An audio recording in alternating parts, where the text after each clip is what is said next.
Goeiemôre broers en susters.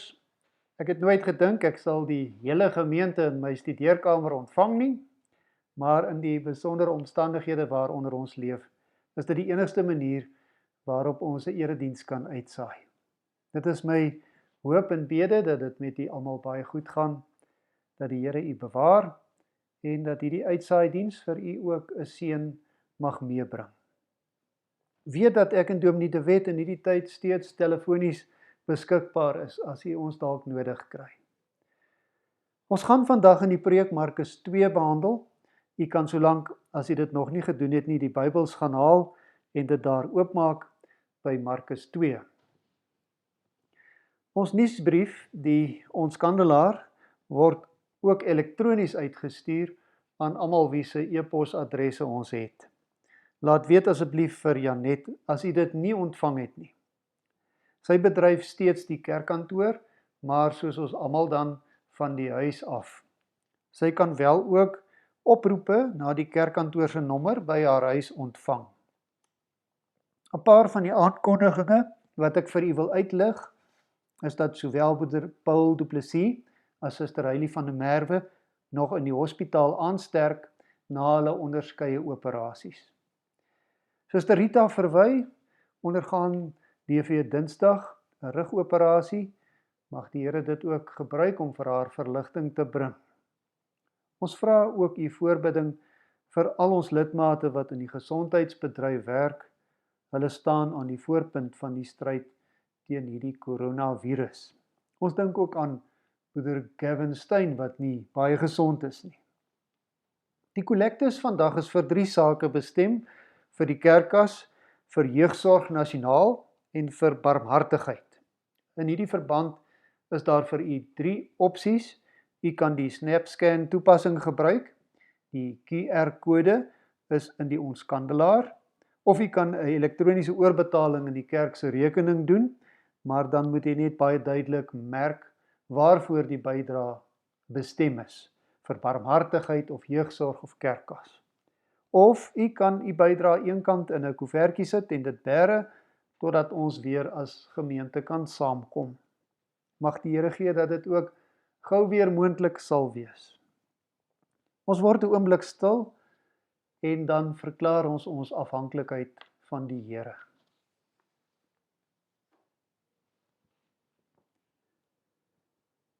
Ek kyk op na die berge.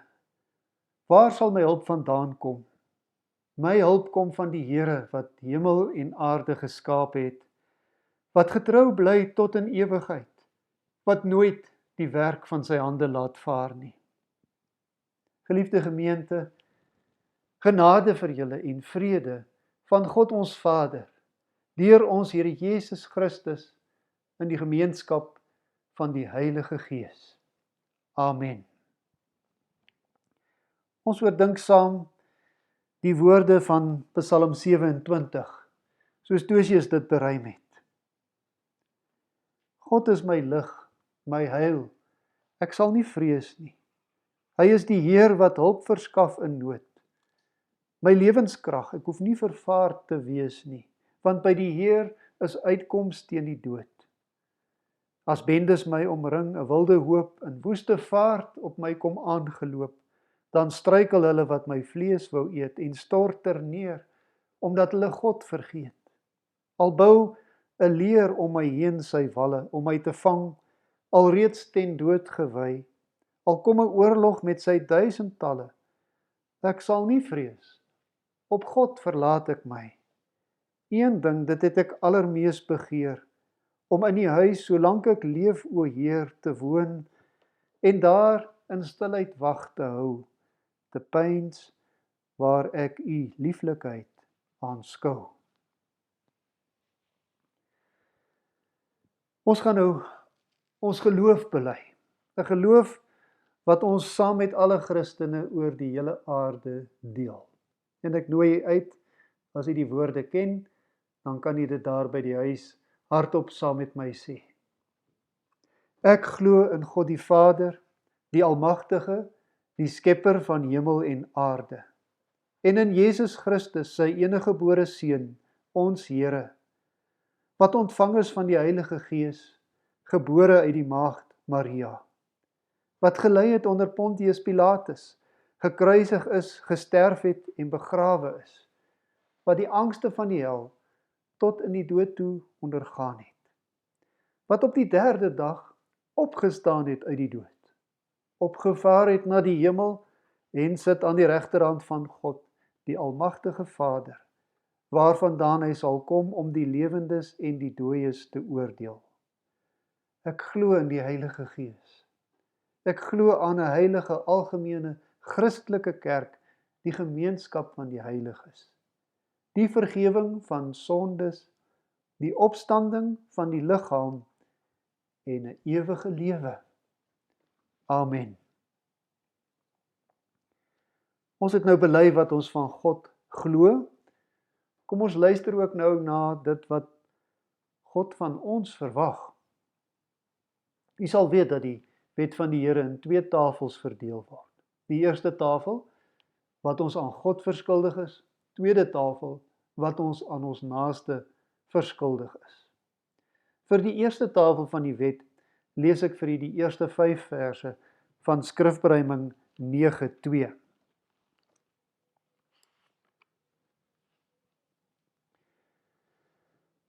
God het gesê, ek is die Here, wat jou uit sondeslawerny gelei het na 'n nuwe lewe. Jy mag geen God hê buiten my. Vereer dan geen gesneede beelde, maak van my geen gelykenis, maar dien my wat alomteenwoordig, jou skepper en verlosser is. Gebruik die heilige naam nooit ydel. God is waaragtig in sy trou. Hy sal die straf wat hom belaster. Die wat hom liefhet, word behou. Met wysheid het hy rus en arbeid vir ons, sy mense, hier beveel. Gedenk die rustdag, hou dit heilig, en jy sal in die seën deel. Eer ouers en eer owerhede. God gee aan hulle die gesag en die belofte van die lewe dra jou en ook jou nageslag. En vir die tweede tafel van die wet lees ek vir ons 'n gedeelte uit Romeine 13, vers 8 tot 10. Julle moet aan niemand iets verskuldig wees nie, behalwe om mekaar lief te hê. Wie sy medemens liefhet, voer die wet van God uit. Al die gebooie, jy mag nie egbreek pleeg nie, jy mag nie moord pleeg nie, jy mag nie steel nie, jy mag nie begeer nie, of watter gebod daar ook al is, word immers in hierdie een gebod saamgevat. Jy moet jou naaste lief hê soos jouself. Die liefde doen die naaste nie kwaad nie. Daarom is die liefde die volle uitvoering van die wet. 2 dinge wat ek vanoggend uitlig, gemeente. Eerstens, dat die 5de gebod van ons gehoorsaamheid aan die owerheid vra, omdat God hulle daar gestel het. En tweedens, dat die liefde vir die naaste die volle uitvoering van die wet is. In hierdie tyd van inperking, wat ons nou ingegaan het, moet ons hierdie 2 aspekte mooi in gedagte hou. Met ons gedrag nou, is ons naaste se lewens op die spel. Wie sy naaste liefhet, sal in hierdie dae by die huis bly en geen of so min as moontlik fisiese kontak met ander mense hê nie. So moet ons in hierdie dae liefde wys en God se wet vervul. Ons naaste se lewens is op die spel, maar ook in ons gedrag is God se eer op die spel. Ek en jy, wat die Here as ons God en Vader bely, mag nie swak dissipline hê nie. Ons moet die owerheid en sy reëls in alle opsigte getrou gehoorsaam, want ons is die kinders van God, die Vader, die Koning, en hulle regeer deur sy grasie. Laat ons nou saam bid.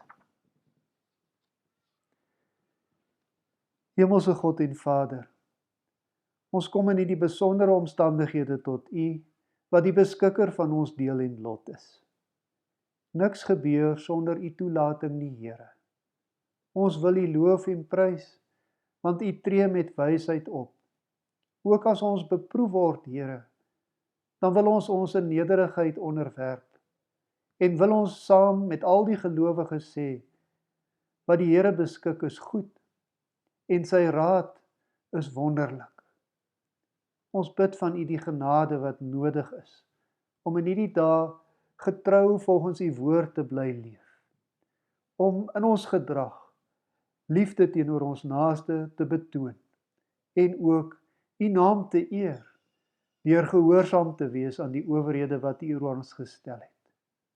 Ons bid vanoggend, Here, vir 'n wêreld waarin daar baie siekte is, waar mense swaar kry. Wil U genade betoon, Here, want so is U, 'n God van genade, wat vol barmhartigheid en goedertierenheid is. Ons bid, Here, dat daar oral in die wêreld vandag inkeer tot U mag wees. Dat U in baie mense se lewens weer raak gesien sal word en weer gedien en geprys sal word. Ons bid vir almal wat op die voorpunt van die bestryding van hierdie virus is. In besonder die lidmate van ons gemeente ook, wat in gesondheidsorg werk. Hou U hand oor hulle, Here. Ons bid ook dat die tyd wat ons ingeperk is, vir gesinne, huwelike, ouers en kinders, 'n geseënde tyd sal wees. 'n Tyd sal wees waarin ons herontdek hoe nodig ons U het en hoe lief ons mekaar ook moet hê. Seën nou die oordeenking van U woord. Wil U dit aan ons harte heilig en ons moed gee om die pad te loop wat U vir ons aandui, in die vaste wete dat ons nooit sonder U is nie. In Jesus naam, amen. Ek gaan nou vra dat U Bybels oopmaak by 3 skrifgedeeltes. Matteus 9, Markus 2 en Lukas 5. Matteus 9, Markus 2 en Lukas 5. En U sal sien dat dit paralleltekste is, dat dieselfde skrifgedeeltes daar behandel word, dieselfde geskiedenis. Ek gaan net Markus 2 lees, maar in die preek gaan ek na die ander 2 verwys, so U kan dit dalk oophou by die 2 plekke. Kom ek lees dan saam met U, Markus 2 vanaf vers 1. Toe Jesus na 'n paar dae weer in Kapernaum kom, het dit bekend geword dat hy by die huis is. Baie mense het daar saamgedrom, sodat daar selfs by die deur nie meer plek was nie. Hy was besig om met hulle oor sy boodskap te praat. Daar kom toe mense wat 'n verlamde man na hom toe bring. 4 van hulle het hom gedra. Toe hulle hom weens die gedrang nie by Jesus kon kry nie, breek hulle die dak reg bokant hom oop, en nadat hulle 'n opening in die dak gemaak het, laat hulle die draagbaar waarop die verlamde man gelê het, daardeur afsak. Toe Jesus hulle geloof sien, sê hy vir die verlamde: "Vriend, jou sondes word vergewe." Maar sommige van die skrifgeleerdes het daar gesit en hulle afgevra: "Waarom sê hy so? Hy praat mos godslasterlik. Wie kan sondes vergewe, behalwe God alleen?" Jesus het dadelik geweet dat hulle by hulle self so redeneer. Hy sê toe vir hulle: "Wat redeneer julle by julle self hieroor? Wat is makliker? Om vir die verlamde man te sê, staan op, te sê, jou sondes word vergewe, of om te sê, staan op, vat jou draagbaar en loop? Maar ek gaan nou vir julle die bewys lewer, dat die Seun van die mens volmag het om op aarde sonde te vergewe." Hy sê toe vir die verlamde man: "Ek sê vir jou, staan op, vat jou draagbaar en gaan huis toe." Hy het opgestaan, dadelik sy draagbaar gevat en voor die oë van almal uitgestap. Hieroor was hulle almal verbaas en het hulle God geprys en gesê: "So iets het ons nog nooit gesien nie." Ons teksvers is dan vers 5. Toe Jesus hulle geloof sien, sê hy vir die verlamde: "Vriend, jou sondes word vergewe." O geliefde broer en suster en jong mense, ek verkondig vanoggend aan u Jesus Christus wat die mag het om siekte te genees. Gaan maar in die Bybels na die Lukas gedeelte en kyk daar by Lukas 5, die 7de vers, die laaste reël van die vers. Kom ons lees dit saam. En die Here het vir Jesus die krag gegee om mense gesond te maak. Vir die woord krag staan daar hier in die Grieks dynamis, waar ons woord dinamiet vandaan kom. Die Here God het dus vir Jesus geweldige krag gegee om mense gesond te maak. Hy het vir hom die krag gegee en hy het dit nooit weer teruggeneem nie. Aan ons Here Jesus behoort al die mag en gesag in die hemel en op aarde en dit tot in ewigheid. Ek verkondig dus vanoggend aan u broer en suster, Jesus Christus, wat die krag het om siektes te genees. Lees dit en weet dit en glo dit. In ons skrifgedeelte ontmoet ons 5 mense wat dit geglo het. Jesus het in daardie dae met sy bediening begin en hy het dwars oor Galilea gepreek. Galilea, die heel noordelikste provinsie van Israel. In baie dorpe het hy bose geeste uitgedryf, mense gesond gemaak, gepreek en oral het die mense begin praat oor wat Jesus sê en wat hy gedoen het. En dan kom Jesus weer terug in Kapernaum. Kyk nou weer in jou Bybel, na die eerste vers wat ons in Markus saam gelees het. Daar staan, toe Jesus na 'n paar dae weer in Kapernaum kom, het dit bekend geword dat hy by die huis is. So Kapernaum was Jesus se tuisdorp. En op die stadium van die gebeure in ons skrifgedeelte, het hy daar 'n huis gehad. En hierdie 5 vriende se geloof bring hulle na Jesus se huis toe. 4 te voet en 1 op die dragbaar.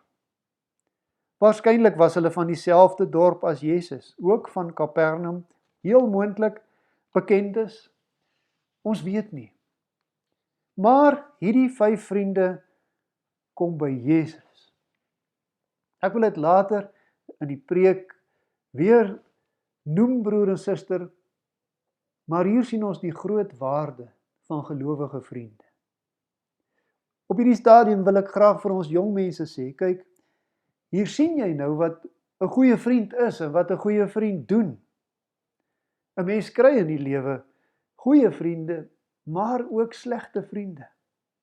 In Spreuke 18 vers 24 staan daar, maats, en dan word hier bedoel verkeerde maats, kan jou breek. Maar daar kan ook 'n vriend wees wat nader is as 'n broer. Slegte vriende kan 'n mens baie diep in die moeilikheid bring. Dink aan Jerobeam, die seun van Salomo. Hy het slegte vriende gehad. Hulle het vir hom verkeerde raad gegee. En hy het 'n groot deel van sy koninkryk verloor. Maar daar is ook goeie vriende. En nou sien ons in 'n skrifgedeelte wat 'n goeie vriend is. 'n Goeie vriend is iemand wat jou by Jesus bring. Al kos dit moeite, al vra dit baie opoffering en volharding. Want toe hulle by Jesus se huis kom, toe lyk dit soos die winkels donderdag gelyk het, toe almal hulle laaste inkopies wil doen. Daar was nie plek vir 'n muis nie. Dit was 'n gedrang en 'n gedruis en 'n vertrapping. En nie almal wat daar is, kom soek hulp of raad of genesing nie. Die hele klomp kom soek fout. Lees maar in die Lukas weergawe, vers 17. Daar was fariseërs en skrifgeleerdes, selfs uit verre plekke soos Jerusalem. Die teologiese professore van daardie tyd het kom kyk of Jesus nie dalk dwaal nie. En hulle begin dan ook later met hom redeneer. Maar voor dit kom hierdie 5 vriende by Jesus se huis. Hulle geloof het hulle tot daar gebring. En die rede waarom hulle geloof hulle tot daar gebring het, is bekend. Een van die 5 was verlam. So kyk nou weer in die Matteus weergawe van hierdie geskiedenis. Matteus 9 vers 2. Daar staan, hulle het 'n verlamde man wat bedlêend was, na Jesus toegebring. Hy was dus heeltemal verlam. Hy kon niks vir homself doen nie. 'n Vreeslike toestand. Dag vir dag was hy ingeperk in sy huis, in sy kamer, in sy bed, in 'n nuttelose liggaam. Niks van die mooi dinge in die lewe kon hy geniet nie. Sy siekte het alles van hom weggeneem. Maar een ding het hy nog gehad. Sy geloof en 4 goeie vriende. Hierdie vriende was van die soort mense waarvan ons in Hebreërs 13 vers 3 lees. Daar staan, dink aan die gevangenes of julle self ook gevangenes is. En dink aan die mishandeldes, asof julle self ook mishandel word. So was hierdie vriende. Hulle het aan hom wat deur siekte ingeperk was gedink, asof hulle self ook verlam en bedgebonde was. En deur hulle geloof het hulle saam besluit, die beste wat ons vir ons vriend kan doen, is dat hy by Jesus moet kom. Nou liewe broers en susters, jong mense, daar is 'n geweldige graadverskil, maar ons beleef in hierdie dae almal saam ook 'n mate van inperking. Inperking as gevolg van 'n siekte of 'n bedreiging van siekte. Almal van ons is huisgebonde. Sommiges is geïnfekteer en is kamergebonde. Nog ander is baie ernstig siek en is in hospitale en in intensiewe eenhede bedgebonde. Wêreldwyd beleef die mensdom ongekende inperking. Meer as 1/3 van die wêreld is al ingeperk. So in die lig van ons skrifgedeelte moet ons vir mekaar sê, nou is die tyd vir ware vriendskap. Nou is die tyd om aan mekaar te dink, aan die geïnfekteerdes, asof ons self geïnfekteer is. Aan die ernstige siektes, asof ons self ook ernstig siek is. Aan die bekommerdes, die treurendes, die wanhopiges, asof ons self ook bekommerd en treurend en wanhopig is.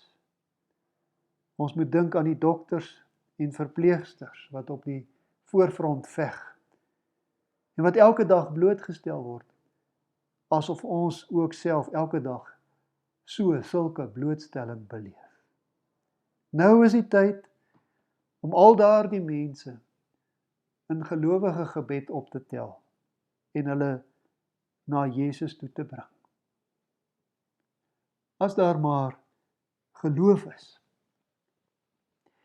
Ek spring nou in die storie 'n hele end vooruit, verby die deel waar hulle op die dak geklim het en dit oopbreek en die verlamde tot by Jesus se voete laat sak. Ons gaan kyk eers weer na dit wat in vers 5 ons teksvers staan. Daar staan, toe Jesus hulle geloof sien. Kyk, dis waarna Jesus oplet. Dis waarna hy kyk. Hy wat die mag het om siektes te genees. Na geloof.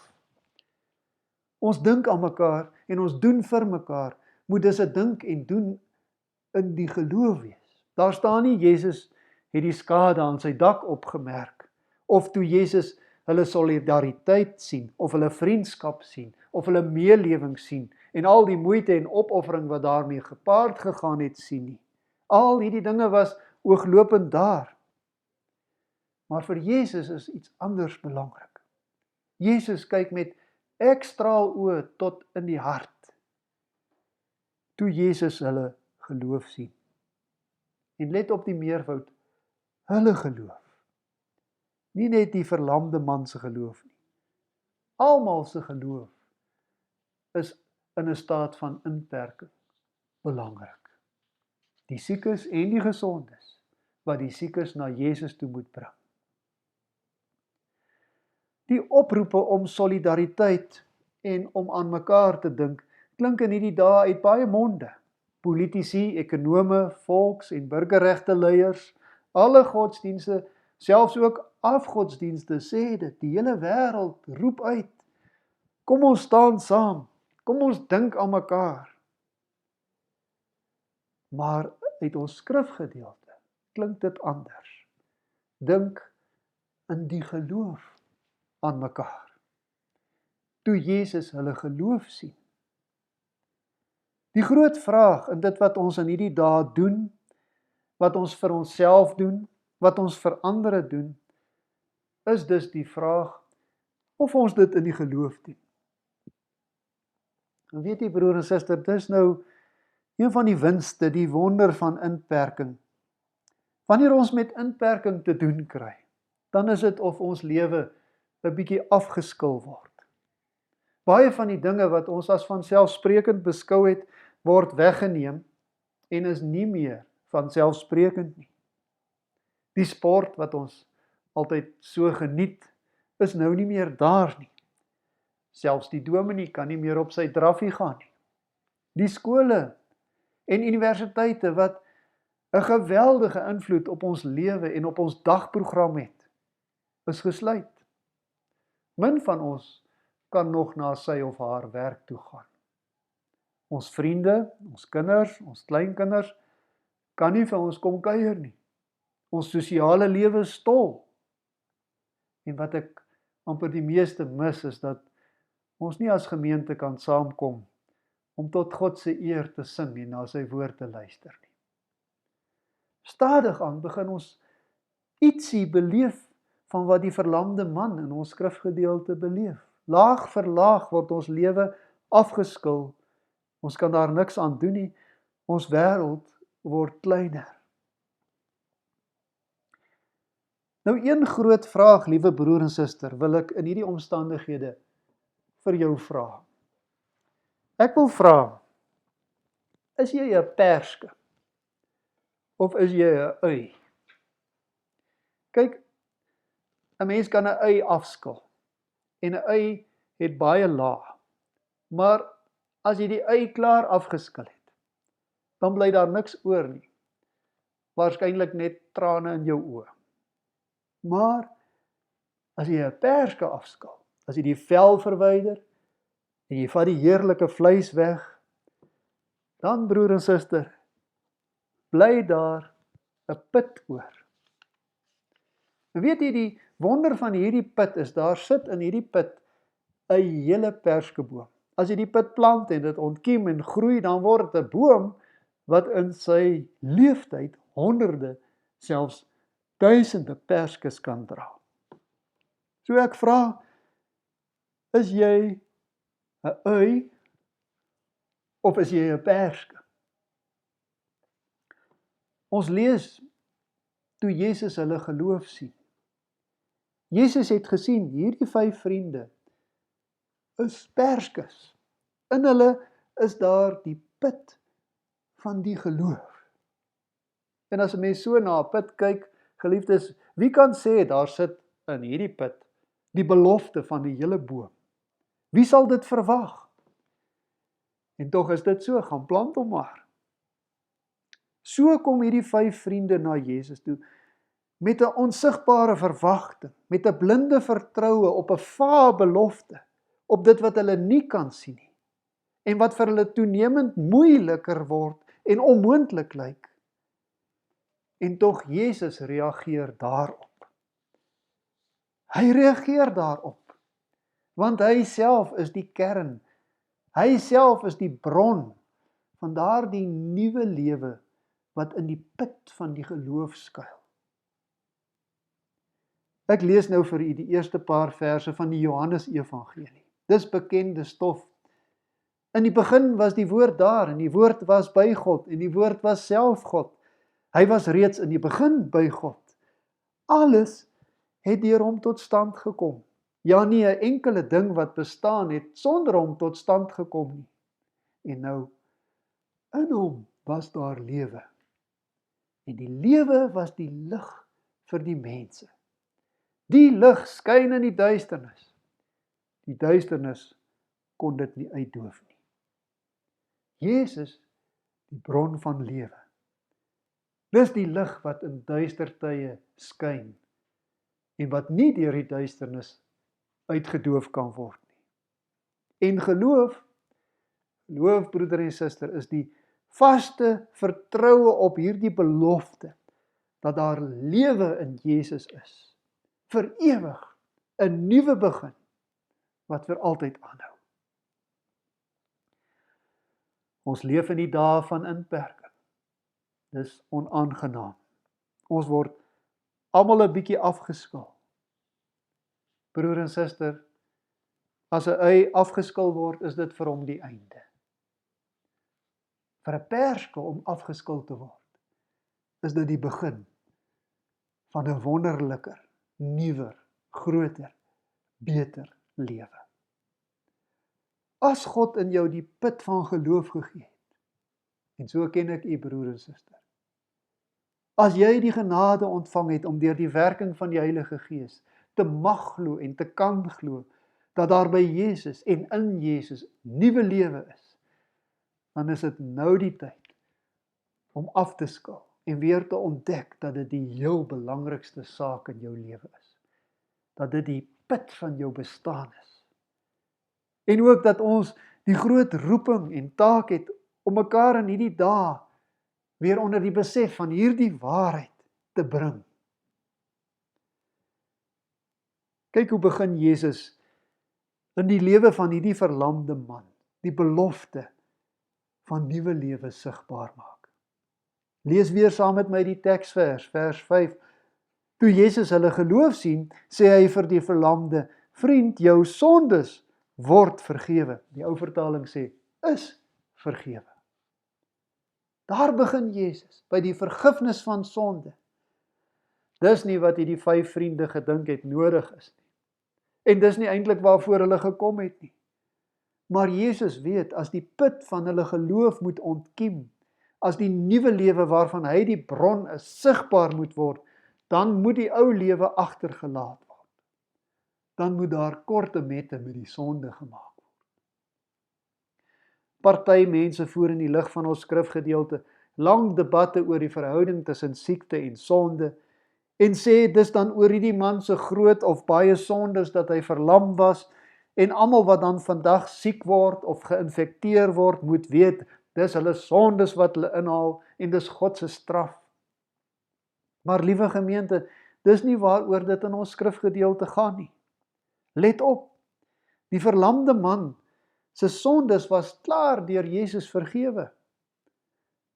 Toe is hy nog steeds verlam.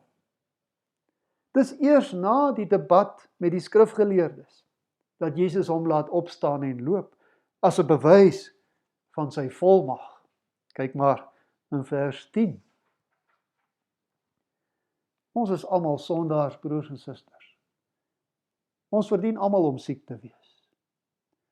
Verstaan ook, niemand van ons gaan met ons sonde en al hemel toe nie. Die nuwe ewige lewe begin in ons met die geweldige magsdaad van Jesus, dat hy met die dinamiet van sy liefdesdaad aan die kruis ons losskiet van sonde en sondeskuld. En dat al ons sondes vergewe is, agter die rug. Al ons sondes, ook die wat ons nog gaan doen, is vergewe. En mag dit baie min wees.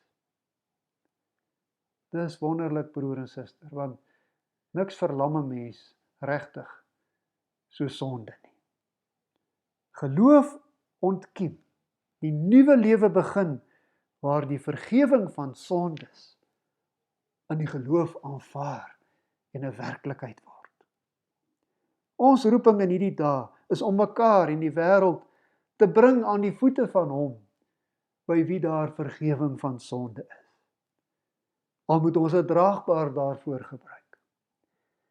Ons moet dit doen nie uit vrees vir 'n pandemie, of uit vrees om dood te gaan, of om gestraf te word nie. Ook nie in die eerste plek omdat ons graag die ongemaklike situasie van inperking omgekeer wil hê nie, sodat ons kan terugkeer na die normale lewe nie, as dit normaal sou wees. Nee, ons moet by Jesus kom, om uiteindelik met die nuwe lewe, die lewe waarvan hy die bron is, te begin. En geliefdes, as hy reeds daardie nuwe lewe in jou laat ontkiem het en laat begin het, dan is dit nou die tyd om opnuut die groot waarde daarvan in te sien. En om in die tyd van inperking en afskil ook die goue geleentheid te sien van geloofsgroei en geloofsverdieping en geloofsversterking. Die afskil is vir 'n perske noodsaaklik om uiteindelik sy geweldige groeikrag te toon. Gemeente, Jesus sien dit as mense in die geloof na hom te kom. Geloof moet partykeer struikelblokke oorkom. Geloof moet partykeer vindingryk, nuwe planne beraam, om mense by Jesus se voete te bring, soos ons ook nou moet doen, met die uitsending van die evangelie en die verspreiding van God se woord op nuwe maniere en innoverende maniere. En as ons dit in die geloof doen, is die groei dadelik daar. Kan ek maar net noem, die erediens wat Dominee de Wet verlede Sondag gelei het, is deur 5 keer meer mense gekyk, as wat ooit in ons kerkgebou pas. Amper 2000. Geloof, ware geloof, vind maniere om mense aan die voete van Jesus te bring. En dit breek grense, dakke, mure oop, op allerhande maniere. Liewe gemeente, ek sluit af. Moenie treur oor wat ingeperk of afgeskil of weggeneem word nie. Ons God is in beheer. Die tyd waarin ons leef, bied die geleentheid om weer te kom by die kern, by die put van jou geloof, en om van daaruit vars en nuut te begin leef. Koester jou geloof. Groei in jou geloof. Deel jou geloof met die wêreld.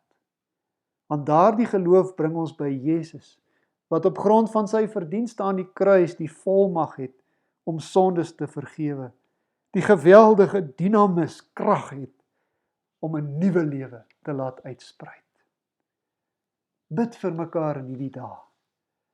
Dra die siekes en die wat dokter en verpleeg en die wat wet en orde handhaaf en die wat noodsaaklike dienste verrig op die draagbaar van julle gebede na Jesus toe.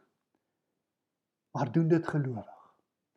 En weet, in daardie geloof sit alles wat nodig is om die wêreld nuut te maak. Om 'n nuwer, voller en vryer lewe vir so baie mense te laat aanbreek. Aan elkeen wat die put van die geloof ontvang het.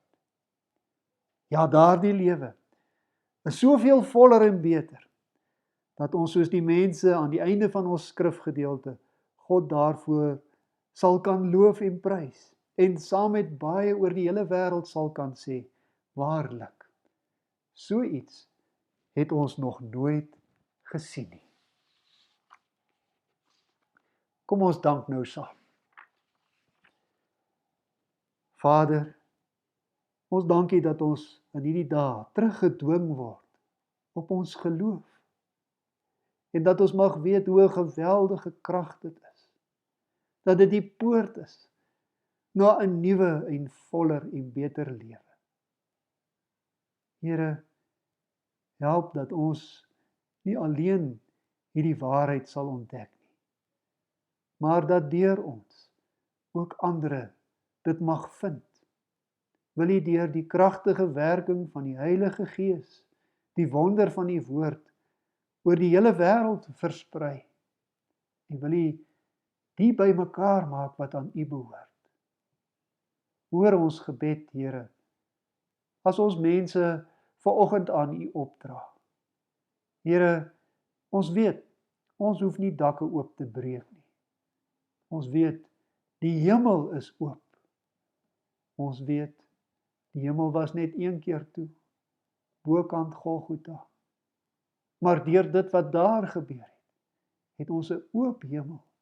En in die Here Jesus wat in die hemel staan aan die regterhand van God die Vader en wat vir ons intree vir elke sug en gebed. Hoor ons gebed dan so, Here. Gee ons in ons harte die vrede van mense wat weet, U hoor en sal verhoor. In Jesus naam, amen. Gemeente, as 'n slotgedagte, oordink saam met my die mooi woorde van Lied 588. Ek lees vir u vers 1 en vers 3. O God van hoop, gee ons u vrede. Leer ons soos kinders op u wag. Ons wil in stryd en moeilikhede van u alleen ons heil verwag. As ons geen weg meer verder sien nie, help ons om net op u te bou, wat onaantastbaar vas en seker u woord en u beloftes hou. Nooit kan geloof te veel verwag nie, want God bly aan sy woord getrou. Geen grens is daar aan sy mag nie. Hy sal al sy beloftes hou. Die hoop op hom vervul ons lewe. Laat ons die koninkryk verwag, totdat die volheid van sy vrede nuut deurbreek op die laaste dag. Nou, liewe broers en susters, ontvang die seën van die Here en leef in vrede. Die genade van ons Here, Jesus Christus, en die liefde van God, en die gemeenskap van die Heilige Gees, is en bly met ons almal. Amen.